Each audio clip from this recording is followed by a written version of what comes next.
Estas férias leve o observador no bolso. Na praia, no campo ou entre viagens, acompanhe toda a atualidade sem limites. Assine com 40€ de desconto e habilite-se a ganhar uma estadia de 2 noites num dos hotéis boutique da Small Portuguese Hotels. Este verão, desligue da rotina, não da informação. Assine em observador.pt. Estiveste no Karolinska Institute, portanto aqui é onde se anunciam os prémios Nobel, e é extraordinário. Assististe a estas sessões? Assisti a uma, foi maravilhoso. Deve ser incrível. Foi incrível, É lá portanto, que porque se diz eu o estava nome. lá em dezembro, sim, que é quando acontece isso, e portanto fui lá, obviamente, não podia perder. Claro. Claro que é extraordinário.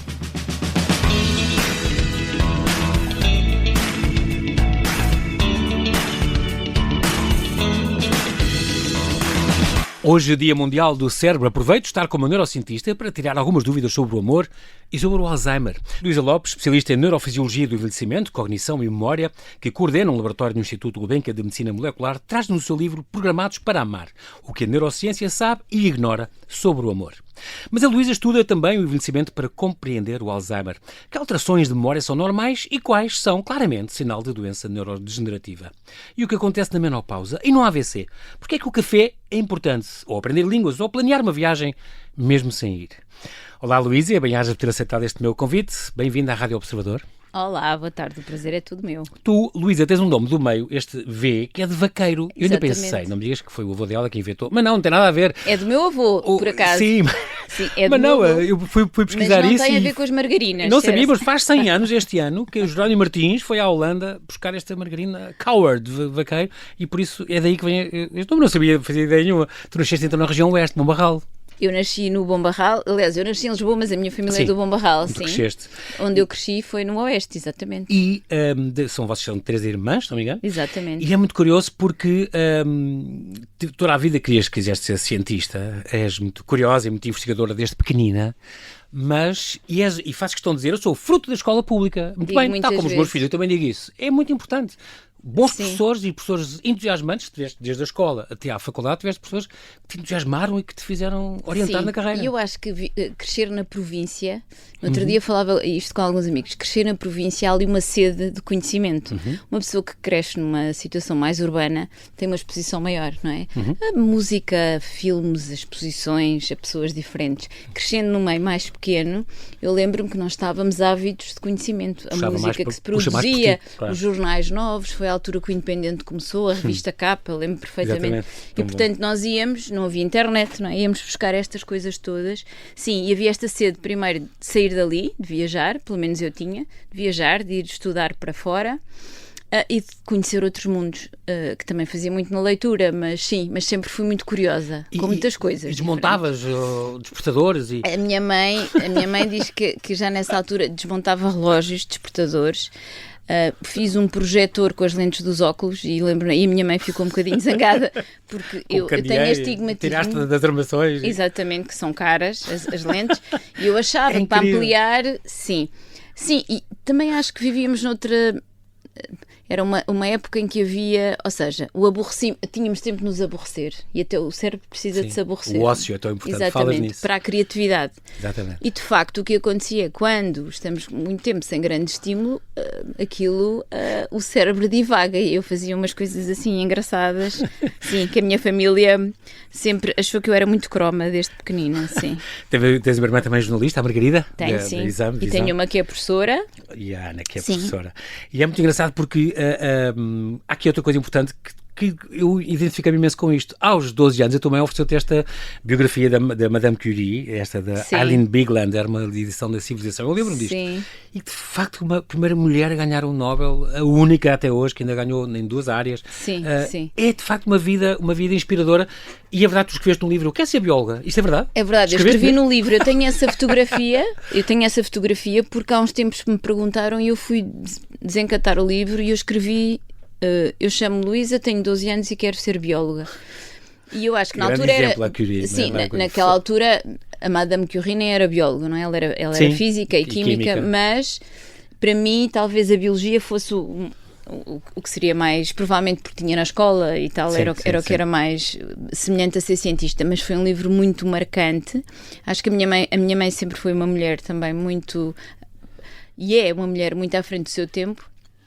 E quando nos deu o livro era para mostrar um exemplo, acho eu, de uma mulher que foi capaz de muita coisa, não é? E que desafiou também os cânones na altura. E até o sacrifício pessoal e não sei o quê. Completamente. Uma mulher no meio de um mundo de homens. E no meio de homens, não é? Sim, Temos no primeiro congresso de físicos, não é? Com Einstein, com Niels Bohr, está lá a Madame Curie, a única mulher, no meio de uma sociedade muito masculina. Famosa. E, portanto, obviamente que é também um exemplo. E ela era muito curiosa, não é? Ela, como estava a dizer, e bem, ela sacrificou a sua própria vida em prol da investigação, não é? Não sabia ainda os perigos da radioatividade. E ainda hoje o livro dela emite radiação. Isso, contaram-me isso outro dia. O caderno de laboratório. Na Biblioteca de Paris, ainda está num sítio à parte com todos os apontamentos dela e tudo. Tem que ser em chumbo. São radioativos. Exatamente. Ainda, é impressionante. Exatamente. Muito bem, tu és aquelas, portanto, escromas que leem os manuais de instruções do princípio ao fim. Eu adorei ouvir isso. Adorei. Sim, tudo, até do carro. Lei do carro, lei das máquinas. Das máquinas, às vezes é importante a pessoa ter um conhimento. Um dia já nem há isso, vai-se à net e vê-se já. É verdade, mas vou ver essas coisas, vou ver como é que é o filtro, vou ver o troubleshooting, não é? Por isso é que és investigadora. Mas também adoravas ler e adoravas literatura. A Filipa Martins, tua amiga, pediu-te para lançares na Memória dos Rouxinóis. Sim. Estou-te a ver qualquer dia a escrever uma ficção. Tu tens no computador alguma pasta a dizer com uma história? Eu acho que eu era mais criativa, ou seja, isto de ser cientista às vezes tira-nos um bocadinho e com o filho, com o Tiago? Sim, esta vertente mais literária. Eu na escola secundária gostava imenso de escrever ficção. E escrevi, até uma vez ganhei um concurso literário na altura da Expo 92. Havia um concurso de Sevilha. Exatamente. Eu já sou dessa altura, portanto estava no meu 11º ano e nós fomos a Sevilha, aliás tivemos sorte na escola ainda, na escola. Sim. E eu escrevia muito peças de teatro, coisas pequenas, adorava. Eu acho que perdi um bocadinho, talvez essa elasticidade com esta escrita científica que tem que ser, que tem que ser muito rigorosa. O que lês e que escreves tem que ser os papers e as coisas que tu fazes. Sim, é menos... Claro que há menos margem para esta criatividade literária. Os médicos todos também dizem isso e depois dos jornalistas, dos médicos, é a segunda grande profissão que dá escritores. É verdade, é verdade. Também pode ser. E passam de coisas pela vida e ciências mas e coisas acho que do o meu amor. cérebro precisa ainda de alguma elasticidade. Mas eu escrevia mais ficção do que escrevo agora. Ou seja, escrevia muitos contos. Gosto muito. É tão bom. E lembro muitas vezes de ir... Por acaso é uma coisa que já não me lembrava há muitos anos... que a minha mãe, isso foi um bocadinho da minha mãe, a minha mãe na primeira viagem, eu era pequenina, na primeira viagem de estudo que eu fui, a minha mãe escreveu-me um bilhetinho e eu escrevi uma história muito engraçada de uma castanha. Qual era a sensação de uma castanha a ser assada no assador? Eu acho que até era muito mais talentosa em pequenina do que sou agora, para esta ideia da ficção. Sim, mas que é verdade fantástico. Que me apaixona. Apaixona-me, é uma paixão não consumada, se quisermos. Tinhas outra coisa que eu adorei, que era a revista Time. Tu compravas e tu ias para o liceu com ela debaixo do braço. Isso fazia também viajar. Eu acho que é essa a importância, como eu dizia, viver na província, não é? Ouvíamos a música... o Oceano Pacífico, aqueles programas que davam à tarde, a National Geographic, lia a Time, depois começou a MTV, a Television, não é? Nos anos 80, e portanto nós todos era um bocadinho... sugar essa informação toda, mas sim, a Time gostava muito. Mas essa tua fome era muito importante. Aos 17 anos fizeste aquela coisa extraordinária de último ano de liceu, quero fazer em Lisboa para estar mais perto, não sei, de toda esta informação e tudo isto. Sim. Eu gosto muito de viajar e não... fizeste um bocadinho de bullying da professora? Verdade, sim. Lá de onde tu vens, não sei o que, achaste a loia. Não é uma coisa que agora eu pense. Eu normalmente gosto de reforçar nas coisas positivas, mas de facto, se pensarmos... Sim, mas era um bocadinho a menina da província que vinha, estigma, não é? Exato. Sim, e que sente os que os colegas... que isto abateu-se muito hoje em dia, não é? Com generalização, globalização. É diferente. Sim. Nós temos começamos a interagir mais uns com os outros mais cedo. Temos a internet, claro. Naquela altura não havia quase ligação. Mas estou a ver assim, ótima aluna e a bater todos e as pessoas um bocadinho admiradas com esta que veio das berças. Sim, exato. E era sobretudo também a intensidade e a competição de quem está... éramos de ciências e, portanto, muitos alunos de medicina, ou potenciais alunos de medicina, coisa que eu nunca ambicionei. Eu gostava mesmo de ser cientista, Sim, assim de bancada. Investigadora. Mas pronto, tínhamos muitos alunos de medicina, imagine-se a tensão, não é? Com as notas. Claro. E sim, foi, digamos que não foi fácil esta ideia de uma menina da província em Lisboa e que, de facto, eu não estava à espera desta hostilidade, Sim, mesmo dos incrível. professores. Sim. Em vez de apoiar, pelo contrário, não é? Dar mais meios. Dos professores, sim, e foi... eu acho que também nos ajuda, não é? É um bocadinho, dá-nos assim uma adaptação. Sim, exatamente. Quem vence isso depois... Sim, eu não e tenho quem não muito... tem as suas armas e quem sai abaixo e quem fica derrotado com isso, frustrado. E sobretudo não Percebes? havia muita atenção. Agora há mais, Sim. eu penso também agora Sim. há uma atenção diferente aos Sim, alunos, sim. não é? Ainda bem. E é importante, eu também só tinha 3 disciplinas naquela altura, no 12º ano, Sim, portanto sim. não passava Era muito tempo aquele na escola. ano de transição. E há outra vantagem, talvez, que é não há redes sociais, portanto tudo o que pudesse pois. ser mais cruel acabava na escola, a pessoa tinha o seu recado. Exatamente. E ficava ali. Não havia contínuo, não é? Este julgamento contínuo online e em tempo real por todo lado. Exatamente. O apelo da bioquímica, portanto, aqui estudavas os mecanismos das células, mais uma coisa que tu gostavas de desmontar, licenciaste então em bioquímica, e tu depois podias ser nefrologista hoje. O rim era uma coisa que tu gostavas muito. Cá está, aqui homenageamos o professor Rodrigo Cunha e tal. É verdade, vale a pena. Que me deu aulas de fisiologia e eu lembro-me, ainda no outro dia há pouco tempo entrevistámos potenciais alunos de doutoramento, estamos nessa altura, já acompanhaste não é? uma série deles, já? Exatamente, e então havia um aluno que me disse, eu gostei muito da fisiologia do rim. Agora há pouco tempo, há um mês. Foi como tu. Exato, e eu disse, olha, como eu te percebo, Exato. de facto, a quem estuda a fisiologia do rim, não é? Que tem que controlar uma série de equilíbrios eletroquímicos e os iões, é fascinante, mas não fui para nefrologia. Eu acho que gostava mais do tempo... Cérebro falou mais alto. Sim, e a da bancada. Eu nunca gostei muito de... A medicina, como eu disse, nunca me... A parte clínica, digamos assim. Sim, e sobretudo gosto muito da parte de investigação detetivesca. Eu também concorri à polícia judiciária. Exato. Adoro. É uma área que tu também gostas, por vestígios biológicos e encontrar a pessoa que... Sim. É extraordinário. E fiquei muito, aliás, na altura até fiquei muito triste. Isto foi quando eu acabei o doutoramento, já não sei, quando concorri, lembro-me à Polícia Judiciária que tinha aberto vagas para a Polícia Científica. Mas depois quando eu li a descrição... das cadeiras? Que é não, do trabalho, era um bocadinho de técnico, mas assim sem grande estímulo intelectual e portanto não fiquei muito... Não fui por aí, mas continuo a gostar dos filmes... de crimes, detetives, gosto imenso. CSIs da nossa praça. Sim. O sobrinho Simões disse que se pudesse voltar a estudar, gostava de estudar a cabeça. De facto, a tua tese de licenciatura já foi em neurociências, acabaste depois de doutorar-te em neurociências. Na tua área da bioquímica, normalmente vão para cancro ou para genética, não sei o que, e tu disseste, não, eu quero aquilo, quero mesmo o cérebro. São mais raros os bioquímicos que vão para neurociências. Aliás, na altura, eu acabei o curso em 98, já foi há uns aninhos, não havia muito neurociências em Portugal. Havia Coimbra, o Centro de Neurociências de Coimbra, que já era muito conhecido, havia poucos investigadores, não era ainda não havia o Champalimau, ia começar? Não era de todo, foi muito antes disso. Sim, era de todo uma disciplina em que houvesse muita massa crítica e também não era muito estudada na universidade. Por acaso aconteceu que eu tive um professor que fazia neurociências e começou daí.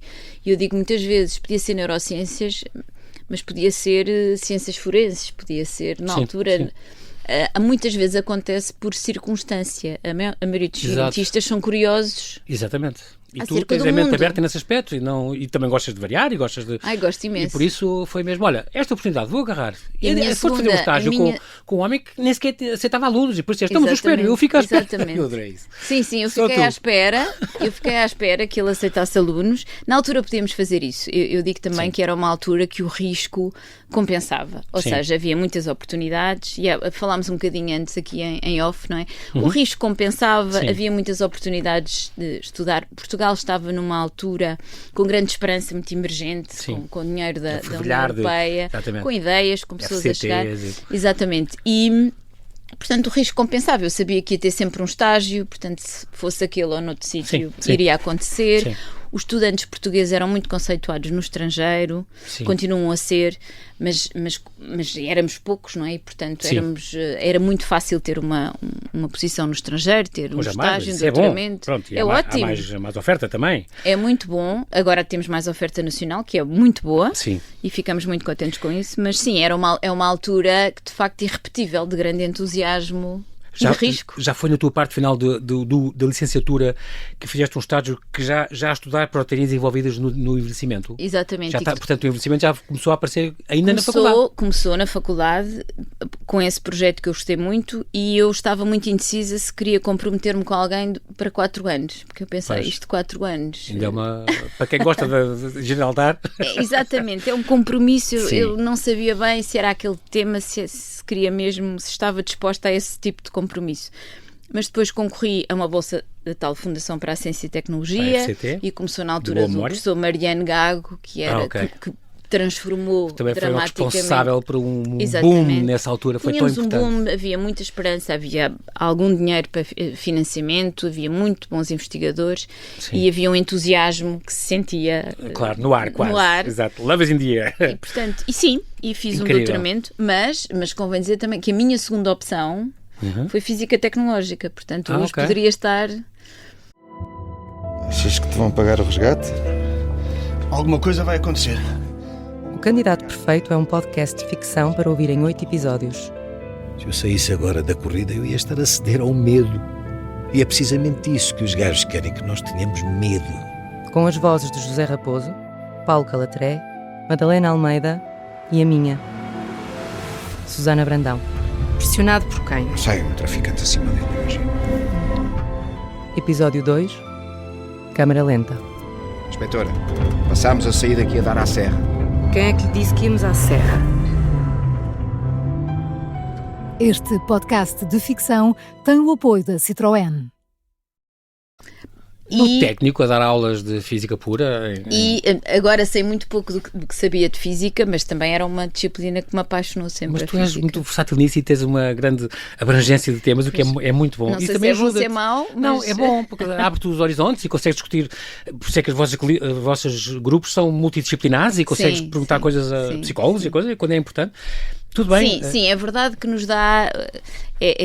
ser curioso sobre várias coisas dá-nos outra exposição ao mundo. E depois vais a congressos e coisas e depois dizem, vem ter contigo psiquiatra X e eu não sei o quê, e diz, olha, quando precisares de mim, diz-me, e de facto, olha, quero usar as vossas células que vocês, biópsias que usaram. Sim, e agora isso é mais comum. Eu gosto muito desta ideia. Essa rede é muito importante. E gosto muito da ideia de colaborações. Tenho vários estudantes que são médicos, aprendo imenso com eles e vice-versa.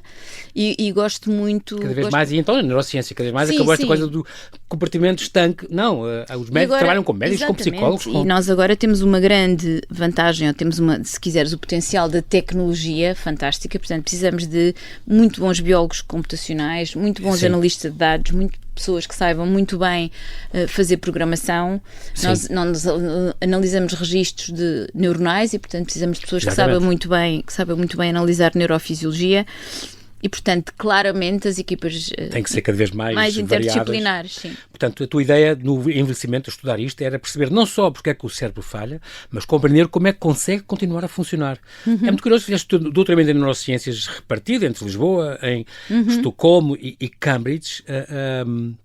Estiveste no Karolinska Institute, portanto aqui é onde se anunciam os prémios Nobel, e é extraordinário. Assististe a estas sessões? Assisti foi maravilhoso. Deve ser incrível. Foi incrível. É lá, portanto, porque eu estava lá em dezembro, sim, que é quando acontece isso, e portanto fui lá, obviamente, não podia perder. Claro que é extraordinário. Eu acho que sim. A dizer o nome do depois, próximo mais uma vez, a internet era muito limitada, portanto, eu tive esta informação em primeira mão, não é que houvesse tudo em direto como há agora, ou telemóveis Como outro dia o Carlos Filhais, eu assisto, mas é online, vejo em casa. É extraordinário, é muito bonito. O Karolinska é um sítio fantástico para Estocolmo, trabalhar. Suécia? Estocolmo é fantástico. E eu digo muitas vezes que o que mais me deslumbrou enquanto muito jovem nestes sítios era, e se calhar mais uma vez muito croma, era o acesso que eu tinha à informação, aos artigos científicos, há bibliotecas maravilhosas em Cambridge. O Karolinska ainda continua a ser o sítio onde tem portanto, tinham a assinatura de quase todas as revistas científicas. Incrível. E é uma sede onde nós pedíamos. A facilidade. E, portanto, eu trouxe quilos e quilos, porque na altura ainda não mandávamos assim os PDFs, como se mandava, quilos e quilos de artigos. Qualquer boa universidade, mesmo nos Estados Unidos, tem 5 ou 6 ou 7 bibliotecas, é impressionante. Exatamente. E Portugal na altura tinha ainda um acesso mais limitado. E então foi de facto uma experiência irrepetível. Muito pessoal bem. E profissional. Pessoal talvez ainda de maior entusiasmo. Exatamente, muito bem. Luísa Lopes, temos que fazer aqui um brevíssimo intervalo e já voltamos à conversa. Até já.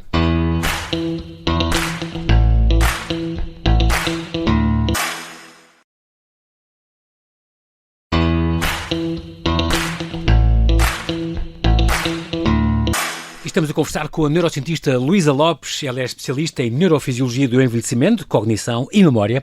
Coordena um laboratório no Instituto Gulbenkian de Medicina Molecular e traz no seu livro Programados para Amar, o que a neurociência sabe e ignora sobre o amor. Aqui nesta tua carreira, a perceber um bocadinho as tuas origens, estiveste num pós-doc já há 3 anos na Nestlé, portanto estamos a falar em Lausanne, na Suíça. Sim, recebia muito chocolate, era maravilhoso. É verdade, imagina, é verdade. Sério, claro. Sim, imagina. No Natal recebíamos 2 kg de chocolate, maravilhoso, chocolate suíço. Extraordinário. Onde foste estudar esta interação do sistema nervoso entérico, o famoso gut-brain axis, esta questão de... No fundo é o intestino-cérebro, não é? Quer dizer, nós temos neurónios no corpo todo. Exatamente. E temos uma comunidade muito importante no intestino. No sistema nervoso entérico. Porquê? Sim, para já é muito importante como prevenção a infecções e controle da motilidade intestinal. Portanto, é o sistema nervoso entérico que controla toda a motilidade desta parte. Motilidade quer dizer o quê, Luísa? Mobilidade, portanto, os movimentos. Sim, não é? Todo o sistema digestivo. Todo o sistema digestivo. E, sobretudo, também tem um papel muito importante na capacidade de defesa. Portanto, as injeções, por exemplo, quando uma pessoa tem, não sei se as pessoas têm noção disto, mas, por exemplo, se acontece uma infecção, normalmente é um dos primeiros locais de exposição, muitas vezes é pela comida, não é? Sim.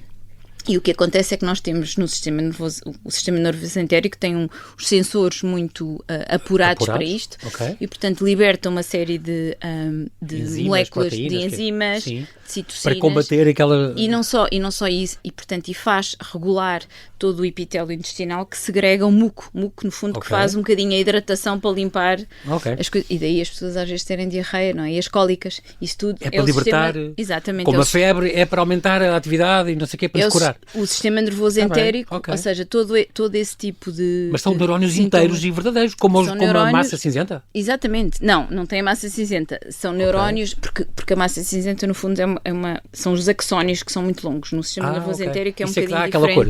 Sim. Não fazia ideia. São um bocadinho diferentes. E são sobretudo de serotonina. Tem várias, mas a acetilcolina, a serotonina são outros neurotransmissores. Sim. Mas eu ia dizer que na altura a Nestlé era muito de vanguarda, não tinha neurocientistas e queria alguém... Nem é uma farmacêutica, não é? Não. Eles faziam muita investigação, sobretudo porque é que eles estavam interessados neste brain-gut axis, não é? Esta ligação. Porque há muitas pessoas com doenças inflamatórias intestinais, como a doença de Crohn, como o síndrome do intestino irritável. Ligadas ao intestino, exato. Exatamente. Stress crónico. Exatamente, e que são ligadas e que nós sabemos que são exacerbadas pelo stress. Portanto, eles queriam perceber quais os mediadores... como é que isso afeta... Exatamente, e tinham um programa de investigação e foi o que nós fazíamos modelos de stress crónico e depois o que fazíamos era sequenciar, ou seja, listar todas as proteínas que pudessem estar alteradas nessa condição, por forma a tentar arranjar mecanismos biológicos e potenciais alvos terapêuticos. Era um bocadinho esta... Não é? Eles usavam depois a alimentação como medicamento, não é? Largaste um bocadinho a academia e estiveste na indústria nesse período, mas ao mesmo tempo fizeste umas exigências que foi, olhem, eu quero continuar a publicar, isso é importante para o meu currículo, para coordenar e evoluir nisso. E foi algo foi algo que nunca me foi negado. Por vezes acontece mais nas farmacêuticas clássicas, não é? E há sigilo profissional, sigilo industrial, que é... Há propriedade, exatamente. Há a competição industrial, etc. E é diferente, justifica-se mais. Aqui ainda há uma grande parte de investigação mais fundamental, portanto, de desenvolvimento. Eu tive a grande sorte de ter quer uma equipa que fazia isso e quer uma grande vantagem é ter dinheiro Sim. à vontade. Isso é bom, E ter, claro. e ter uma equipa fantástica, e pude sempre ter publicações. E fiz colaborações, fiz experiências em Portugal, por exemplo. Em Portugal vim cá umas semanas trabalhar na Universidade do Porto, com colaborador, portanto foi possível quase ter, se quiser, uma vida académica dentro... O melhor dos dois mundos, no fundo. Era isso que eu ia dizer, foi o melhor Fantástico. dos dois mundos e foi um ambiente maravilhoso, multicultural. Voltar para Portugal quando? 2013? 2003. Está bem. Querias ser mãe também? Queria ser Foste mãe. mãe cá? Fui mãe cá. Ok. E não tinha nenhuma... Não precisava, ou seja, não era uma exigência absoluta ser mãe de vida. cá ou ser mãe lá. A questão que eu pensei foi, vai ser mais difícil voltar para Portugal Pois, tu quanto dizes mais isso, velha. as condições não são mais favoráveis nem nada. Sim, e eu achei Sim. sempre que era mais fácil voltar para o estrangeiro do que para Portugal. Portugal, já na altura era, continua a ser, há menos ofertas de Sim, emprego, claro, não é? pronto, Na academia. claro, na tua área. E depois eu sei que é mais difícil entrar para a academia portuguesa mais tarde. E isso foi uma escolha, digamos, Consciente, exatamente. Mas tenho muita pena, ou seja, eu tinha de facto um ambiente de trabalho extraordinário. Sim, mas na também, Nestlé. se tu fosses mãe, eles iam-te cortar um bocadinho as vagas e iam-te dizer, não, mamãe aqui não trabalha o dia todo, vá para casa às 3. Mas e tu, eles- isso é uma coisa que te fez um bocadinho de impressão ainda. E sim, na Suíça fez muita Tu impressão. gostavas de ter de ficar, eu é que giro as minhas coisas. trabalharem, sim, a tempo parcial. Se bem que a Nestlé depois também tem condições muito especiais para os pais, não é? Os leites Sim. infantis, os iogurtes. Exatamente, tudo isso facilita, não é? Tem Claro. benefícios, digamos, temos regalias profissionais fantásticas. Sim, imagino Mas que sim, sim. eu tenho a dizer coisas boas. O sítio do centro de investigação era maravilhoso, nevava, tínhamos árvores à Lausanne volta. é fantástico. É muito bonito. Deve ser lindo, sim. Decidiste então voltar para Portugal e tiveste uma posição na Ciência 2007 como investigadora da FCT em vários concursos Sim, nacionais. mais uma vez aqui também muito grata, não só à Escola Pública, mas à Fundação para a Ciência e Tecnologia, que sempre de boa financiou memória. a minha carreira. Exatamente. Incrível. Mas também é porque eras boa, senão também não te apoiavam assim. E de toda esta passagem cá, só ficou para a história a tua piscina dos 1000 litros. Sim, A essa tua piscina de história Morris. é incrível. Para o 50. teste de Morris, onde vocês têm uma piscina, tem que encher tem que ficar opaca Sim. para os ratos não descobrirem o caminho Exato, dos testes. sim, é um teste de memória espacial e, portanto, há uma plataforma Que eles não podem escondida que eles não podem ver e, portanto, temos que usamos... Ou para cisá-la, digamos assim. Exatamente, e, portanto, Não sei se existe. nós temos que a tornar opaca Usar e o leite usamos leite em pó, que é o que os países nórdicos usam muito. Muito bem. Se vir os primeiros artigos científicos era assim. Ora, obviamente, na nossa ingenuidade, esquecemos que a temperatura em Portugal não é bem a mesma. Portanto, aquilo fermentou tudo, acidificou. Foi terrível. Um cheiro nauseabundo, imagino. Nauseabundo, parecia uma fermentação. Eu acho que nunca vi assim uma fermentação ao vivo, não é? Eu estava grávida, Meu Deus, ainda por cima. portanto, ainda por cima, pai, conceito até 8 meses, mas lembro-me que tínhamos uma visita quase a chegar ao Instituto. Aquilo uns... Da Harvard. De Harvard, sim, que iam fazer uma visita, ainda por cima. Uma delegação Eu que sei ia que chegar. só me lembro de pormos assim uns cartazes a dizer manutenção, aquela aula, Sim. e fomos a correr comprar uma bomba de piscinas. Para bombalhar aquela água toda e arejar o espaço. Exatamente. Eu imagino foi. só essa confusão. Mas é vida de cientista, de vez em quando. Divulgação científica é uma coisa que te atrai muito. É um grande desafio trazer a tornar a ciência comunicativa para não ficar só numa elite e chegar a toda a gente. Mas comunicar não é fazer ciência. Tu dizes isso e é com razão. A ciência avança nos laboratórios, através de experiências. Muito bem. Tens Sim, mais de é muito 70. importante, É, é muito fazer esta importante distinção. fazer esta distinção. Mas é óbvio que fazes isso e fazes bem, e o teu livro é um sinal disso, este livro.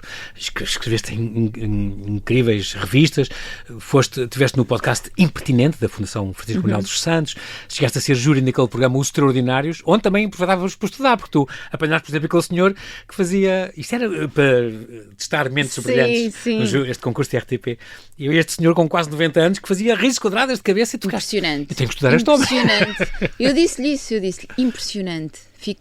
É impressionante e conheci pessoas maravilhosas. Mais uma vez, a vantagem de sair do laboratório, não é? Conhecer pessoas maravilhosas. Percebi que a minha vida não é aquela da televisão. Sim. Foi uma experiência como claro. curiosidade. Foi perceber como é que funciona, mais uma vez. Perceber como é que funciona aquelas horas todas. Fiquei com um grande respeito pelos profissionais da televisão que mantêm o entusiasmo e a energia o dia todo. que eu não conseguiria. Gravar programas após programas. Sim, mas foi uma experiência e foi muito gratificante em termos humanos, porque as pessoas foram muito pacientes e muito generosas comigo. E os participantes também. Antes sim. de ir ao Alzheimer aqui e depois ao morto, vamos ter claro. 5 minutos para cada um, mas eu não posso deixar de fazer este intervalo para falar dos admiradores secretos. Este projeto tão bonito que tu fizeste, mas também a tua mãe também é voluntária na área social e sabe a importância disto. Tu com as tuas irmãs acabaram por fazer durante a pandemia este é verdade. projeto de admiradores secretos, portanto, quem é que precisa de ajuda, quem precisa pede e quem pode dá. Portanto, as pessoas inscreviam-se anonimamente num site, porque havia aquela vergonha de pedir ajuda. De facto, foi uma altura em que muitas famílias ficaram muito aflitas. Sim, houve muito desemprego, para quem se lembra. Chegaram a ajudar centenas de famílias e milhares de doadores que se propuseram. E depois passou para a França e para a Bélgica, o Luxemburgo, já usavam esta ideia também. Esta coisa de fazer uma plataforma onde as pessoas poderiam se inscrever. Precisamos de um cabaz. Eu acho que a grande vantagem era que as pessoas online... Que boa ideia, as pessoas online podiam. Nós não quisemos prolongar, porque obviamente depois é um trabalho social que tem que ser feito com técnicos especializados. Exato, e que tem que ser escrutinado de outra forma. Mas na altura não havia esses meios. Não, e eu acho que o ser online permitiu que também foram muitos portugueses no estrangeiro que ajudaram. E houve histórias incríveis de, por exemplo, no interior norte, em que, imagine-se, a ideia era as pessoas inscreviam-se para dar e também se inscreviam para receber anonimamente uns e outros. Muito importante. Exatamente, era porque há muita pobreza escondida. E tínhamos, por exemplo, senhoras, as mulheres que telefonavam escondidas dos maridos, pediam por causa do orgulho, não é? E depois era tudo contratado online e os supermercados iam entregar, as pessoas não tinham que saber. Não, os supermercados iam entregar, mas houve sítios onde, imagine-se, não havia entrega online. Sim. Então havia supermercados locais que nós conseguimos ligar, fazer o cabaz num supermercado local e as pessoas iam entregar.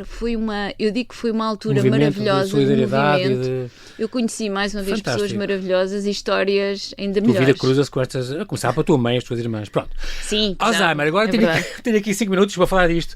O envelhecimento é incontornável. Pronto, já sabemos isso. A cirurgia plástica pode ajudar o corpo, mas a mente também envelhece. É ótimo. E o sedentarismo, a obesidade, a vigília constante, os ecrãs, tudo isso são ameaças. Fatores de risco, exatamente. Pronto. Os estudos apontam para que nós tenhamos um potencial de vida até aos 105, 110, 120 anos. A Organização Mundial de Saúde fala nos 105, 110 anos. É impressionante. Há muitas técnicas, e eu lembro da Tina Turner com o síndrome do vampiro, que fazia transfusões de sangue jovem. Pronto, o envelhecimento do cérebro é inevitável, mas tu dizes, não é uma maldição. E, portanto, há coisas que podem fazer, podemos fazer coisas, é natural que o cérebro envelheça. Eu acho que há aqui uma mensagem... Os neurónios não morrem necessariamente, até se podem há alguma morte neuronal à medida que envelhecemos, mas, de facto, a morte mais significativa acontece quando há uma neurodegeneração. Sim. Okay? Essa sim. Mas a maior parte das pessoas... Uma doença estilo Alzheimer ou achando demência. Mas ao contrário do que as pessoas pensam, a maior parte das pessoas mais velhas não têm demência. Exatamente. A maioria não tem demência, felizmente. Obviamente que é o que nós falamos, porque há um estigma, há um medo associado e obviamente a perda de memória tem muito a ver com a nossa identidade. Portanto, há aqui um medo muito grande. Mas não, então, o que acontece? Nós perdemos algumas capacidades, sobretudo, por exemplo, o processamento de cálculo fica mais lento. Sim. Mas, por exemplo, o vocabulário, há um tipo de conhecimento, o vocabulário melhor, o tipo de conhecimento cristalizado que é esse, que é o conhecimento através de novas experiências, com as experiências, melhoram e, portanto, de um ponto de vista muito objetivo, melhora a tranquilidade que falámos. A tranquilidade melhora porque quando as pessoas dizem que há uma certa tranquilidade, nós sabemos que há uma... Está ligado ao cérebro, claro. Sim, uma hipoatividade de algumas das zonas ligadas à memória emocional. Pronto. Que normalmente exacerbam as emoções e que estão muito e que têm uma conexão direta com as áreas da memória. Se calhar há hiperestimulação de uns circuitos e há o hipo. Há hipo de duas, que é esta da parte emocional e, por exemplo, do córtex pré-frontal, que também é o do cálculo, mas também é a nossa ligação como falou o Damasio, não é? A ligação com a sociedade. É o nosso filtro. Exatamente. Por isso é que às vezes os mais velhotes não têm tanto filtro nenhum. Era isso que eu ia dizer. Portanto, que é normalmente é o reflexo de alguma redução do volume do córtex pré-frontal. Mas, em geral, nós conseguimos ter, e sabemos que esses são os super agers, ou os super séniores, se quisermos, que são pessoas que com 90 ou com 100 anos têm uma capacidade cognitiva incrível. com algumas destas alterações, como eu disse, na velocidade de cálculo, etc., mas com uma capacidade cognitiva incrível. Nós vimos, por exemplo, como eu dizia nos Extraordinários, aquele senhor que fazia raízes quadradas. De cabeça? Muitas é de prática, portanto a prática ajuda, a prática profissional. Quem tem normalmente mais qualificações também tem o que é chamada maior reserva cognitiva, portanto tem uma proteção acrescida por causa do tal estímulo intelectual.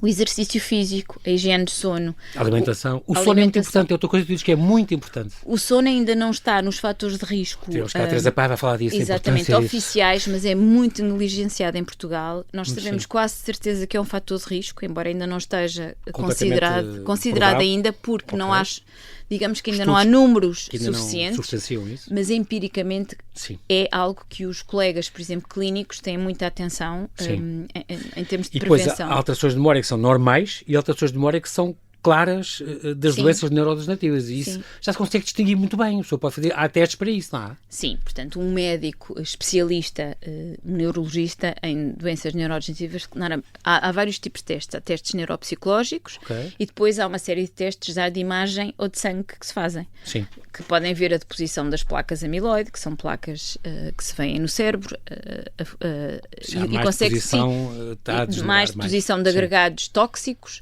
e também há testes de sangue. E, portanto, tudo isso em conjunto nos permite, e depois também a atrofia do hipocampo, que é uma característica comum, ou seja, a redução do volume desta zona, que é muito importante, que é importante para a memória espacial, para a orientação espacial. No Alzheimer perdem-se mesmo memórias, Luísa, ou, já ouvi dizer isto de neurocientistas, perde-se o acesso a essas memórias.